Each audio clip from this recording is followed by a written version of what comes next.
Queridos alunos, tudo bem? Saudades, saudades do nosso ambiente de sala de aula, né?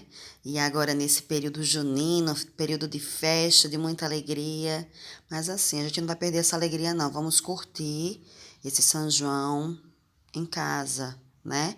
Em família. Mas, mesmo assim, vamos estudar, né? Vamos dar continuidade aos assuntos. Vocês que irão prestar vestibular, principalmente, precisam dominar esses conteúdos para terem um bom desempenho na prova, tá bom? Então, veja só, a ambiguidade é uma figura de linguagem na qual, para alguns, é considerada também um vício. Então, eu montei aqui alguns slides na qual vocês possam compreender, tá? Então, veja só. Ambiguidade é uma figura de linguagem também chamada de anfibologia. Antes de explicarmos do que ela se trata exatamente, temos que lembrar que há casos onde a ambiguidade pode ser considerada um vício de linguagem, como eu falei anteriormente para vocês, especialmente quando o aparecimento não é proposital. Podemos assumir o conceito de ambiguidade como um duplo sentido em uma mesma sentença ou frase. É quando temos palavras ou estruturas que podem ser interpretadas de duas formas diferentes, causando confusão no discurso, tá? Então, veja alguns exemplos.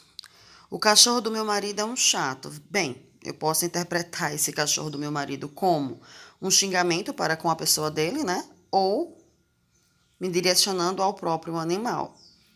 Percebe nessa frase que não fica muito claro se o cachorro referido é o próprio marido ou o animal de estimação dele. Em casos onde há fala, podemos perceber no tom a diferença, porém na escrita pode haver dificuldade de interpretação. Falei com minha prima que estava brava. Quem estava brava? A pessoa que falou com a prima ou a própria prima. A ambiguidade aqui está menos clara, mas ainda pode gerar dúvidas para o leitor. Quando você faz parte na colocação, no momento da fala, não pode gerar dúvida porque você está inserido naquela conversa, naquele momento, né? Então, não tem como você ter tanta dificuldade, não tem como você identificar essa confusão de sentido. Mas quando essa ambiguidade vem inserida na frase na qual você está lendo, onde você não estava fazendo parte daquele momento, então vai gerar essa confusão, tá? Então a gente pode fazer outras interpretações. O aluno disse ao professor que era paulista. Quem era paulista, o aluno ou o professor? A mãe de Pedro entrou com seu carro na garagem. De quem era o carro? De Pedro ou da mãe? Entendeu? Então veja aí que a gente pode interpretar de diferentes formas.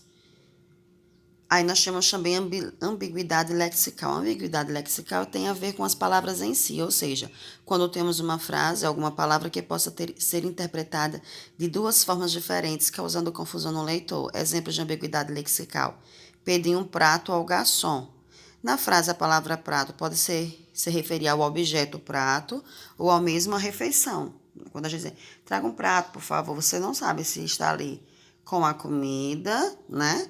Ou se você só quer aquele objeto para utilizar para fazer uma divisão, para facilitar melhor a refeição.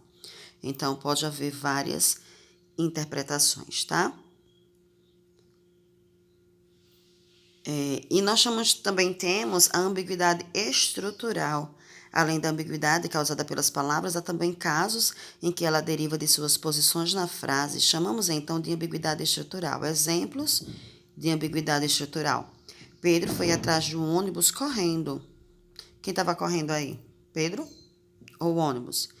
Então, nesse caso, temos a ambiguidade estrutural devido à posição da palavra correndo, o que a torna estrutural. Se mudássemos para Pedro foi correndo atrás do ônibus, teríamos a resolução da ambiguidade, entendeu? Ambiguidade é diferente de polissemia. A primeira, como explicamos ao longo do texto, refere-se ao duplo sentido de uma frase ou de uma palavra. Já a polissemia é quando uma palavra possui vários significados, com a mesma origem. Por exemplo, damas pode se referir a uma mulher adulta ou uma peça de jogo de tabuleiro, tá? Então, qualquer dúvida, é só me procurar. Forte abraço, fiquem com Deus.